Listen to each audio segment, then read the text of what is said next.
We're going to move on to Michelle Vaughan coming to us all the way from Florida. Michelle, lovely to have you with us, and apologies for the delay. No worries. Thank you so much for being with us. Okay, great.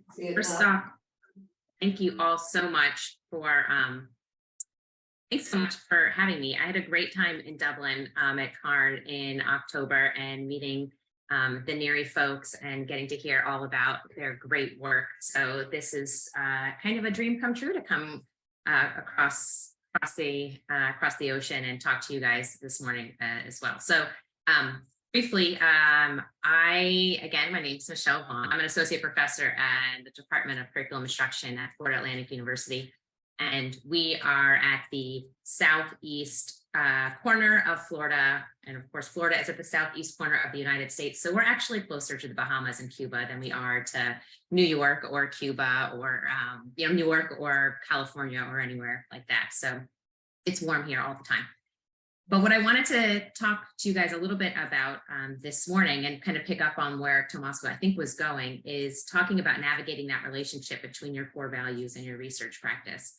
And I thought about this kind of in two ways. And I want to share briefly, I want to be aware of time, a little bit about the micro level of core values in the first part. And then in the second part, I'd really like to talk about the macro value and how that looks within a research program in a school setting, supporting teachers. So briefly, I've been teaching action research as part of our capstone experience for our graduate students for about a decade. And about 5 years ago, I traveled to Vermont to attend an ALARA conference where I was there to talk about action research and doctoral work. And I serendipitously attended a session with Jack Whitehead and Jackie DeLong on living educational theory, which I didn't really know much about. But of course, within that session, many of you have attended a session with them, so you know they will ask you what your core values are. And so that question kind of came around, and I was embarrassed that I really didn't have a good handle on what my own core values were as an educator, as a researcher, in this space. And so I left that conference with the idea that this might be a missing piece of the puzzle that I needed to figure out. I'd been an action researcher for a very long time, but somebody coming to me with that question felt really important. And kind of with a renewed sense of interest within the methodology to figure out how these two worked together. And of course, if you know Jackie DeLong, you know that I had her loving support to help scaffold me into this community as well. So here are some terms that many of you are probably already familiar with and that we'll touch on. But of course, I really like this last piece on here is this connection between the living educational theory world and action research as well, because I personally lived in the action research world very much first. And so now, marrying these two together, I really rely heavily on action research as a tool to answer that question about how do I improve what I'm doing? How do I improve my practice? But having an understanding of the core values that guide my practice first was the missing puzzle piece in order to make all of the tentacles of the action research world come alive, and eventually come alive for teachers that I worked with. So that was a really important part of my own learning. And Jackie bringing the idea of building cultures of inquiry in this safe, supportive space that practitioners can share their vulnerabilities and make themselves accountable for holding those values. That is a key component as well to figuring out how I can move forward in the understanding of not only my own values, but helping others live their values as well. So briefly, through working with Jackie as well, I really kind of came to the language of that authentic connection is truly a core value of mine. I remember the first time I read Nell Noddings in my doctoral work, and I felt like, yay, another teacher, somebody gets it. And I really felt validated in the way that I approached working with others and teaching. I started as a 4th and 5th grade teacher. Many of you are classroom teachers at your heart. And her idea about a caring pedagogy really resonated with me. And it was nice to have a name to what I felt was important in my teacher gut, as I call it. So a term that I really use to describe myself is this idea of connection first and content second. And that works as an educator, it works as a human, it works as a researcher. And some of the ways in which my values show up in my practice and how I connect with others are through care, through vulnerability, and through engrossment. Engrossment, nodding kind of defines as this mental attentiveness, being able to intentionally focus on the other person, you know, in a relationship or in a classroom, and hone in on what it is that they are seeking, or what it is that they're talking about, or what it is that they're working on, so that the attention really shifts to them and you can really show them that you're caring through their engrossment as well. And vulnerability is a very important piece of my own values, because I'm highly aware of the power dynamic that can occur between a professor, an instructor, and students, or a veteran researcher and a novice researcher. And I think using those aspects of vulnerability to try to create spaces that allow other people to share is a really important way to authentically connect with us. So one of the things that I wanted to share, to just give a little bit of background here, is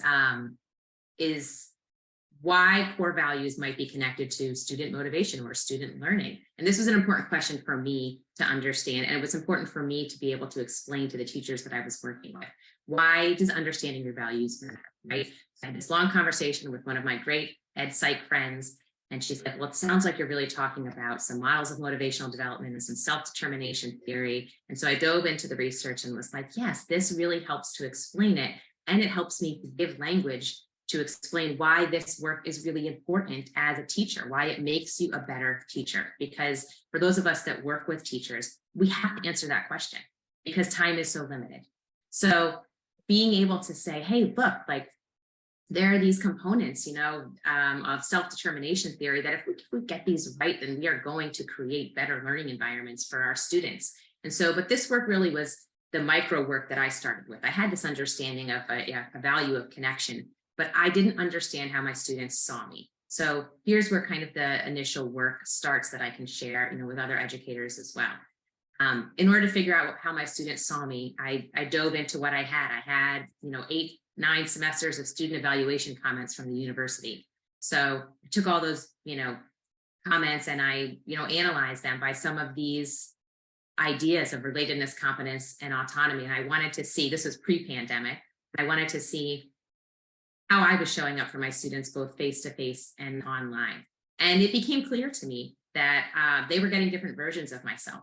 You know, my face-to-face students were getting some type of entertaining, inspiring, and passionate version of myself, which was great. And my online students were getting a professional and accessible and informative version of myself, also nice, but not necessarily the same person. So having an understanding of how I was showing up, and if I was indeed a living contradiction to my values and what my students were seeing, was a really important starting point for me in this work. But action research then helped me to the next phase, right? Because now I had this information. And so as I work with the teachers, now you have this information about how it is that your practice is, what do you do with it? And so immediately after this, it's what am I implementing into my practice to remove the blockages so that my values can flow freely? Because we have a value inside, but we have to acknowledge that there are challenges or blockages that prevent that value from flowing freely. And the action research projects help to identify where those are and to remove them. So in this case, it was integrating things into my online practice to help them get a better sense of who I was and how I was showing up for my students, and being able to take the data in order to assess if that was working. And those of you in the living theory world know that visual data is key to having evidence of your claims. And so I turned to the visual data and tried to capture how I was showing up with my students. And this is also something that I encourage a lot of teachers to do. I've got a teacher working on a project right now where she's, you know, taping herself doing read alouds in all sorts of different formats. You know, it's painful and beautiful to watch yourself teach, but I think it's a really important practice and a cornerstone of the living theory methodology as well. So doing some of that work early on, about a year, 5 years ago or so, kind of then led me to this. Okay, so you like to connect with others. So what? What's the big deal? Who cares? Right? Good for you. You found out, your core values. But now the challenge really is, and I think for a lot of people on this call, how do you make your micro values have a macro impact? Like, how do we move forward? How do we focus our action research projects on enhancing the flow of our values outwards to share with others and to move humanity forward, essentially? And so I have found in the last couple of years, and speaking from my experience, this conscious work of living your values will bring you into your dharma or your true purpose. And that, I think, is an important value to share with others, right? With us on this call, but also larger with the educators and the teachers that we work with. Because the question really then becomes, how can your embodied values create these moments that leave humanity, in a better place? So those are some of the things that I think about now as we move from micro to macro. And I want to share a little bit about what has happened in the last 4 years, at least in my context, as I would do some of this intentional work. And I think it builds nicely off of what the group has been talking about up to this point.